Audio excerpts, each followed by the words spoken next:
મિત્રો તમને ખબર છે કિંજલ દવેના બે નવા આલ્બમ છેલ્લા 2-3 અઠવાડિયામાં રિલીઝ થયા છે. શું આલ્બમ છે, ગજબ પરફોર્મ કર્યું છે કિંજલ દવે. એ બે આલ્બમના નામ છે, સૌથી પહેલા છે રણઝણિયું અને બીજું આલ્બમનું નામ છે વિછુડો. મિત્રો યુટ્યુબ પર આ બંને આલ્બમ તમે ચેક કરજો. કિંજલ દવે એક જબરજસ્ત રોક સ્ટારના અવતારમાં તમને દેખા દેશે અને એણે શું પરફોર્મ કર્યું છે. અને હવે તો એ એક્ટિંગ પણ એટલી જબરજસ્ત કરવા લાગી છે કિંજલ કે તમને આશ્ચર્ય થશે કે ઓ આ એ જ સિંગર છે જે થોડા સમય પહેલા કેમેરાની સામે શરમાતી હતી ઇન્ટરવ્યૂ આપતી વખતે, અને એ આટલું જબરજસ્ત પરફોર્મ કરે છે.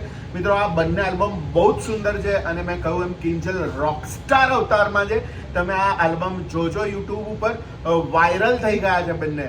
બહુ જ મજા આવશે, તો પ્લીઝ તમે જોજો અને કમેન્ટ કરજો. અને હા, મેં ડિટેલ રિવ્યૂ કર્યો છે આ ચેનલ ઉપર, એ પણ જોજો.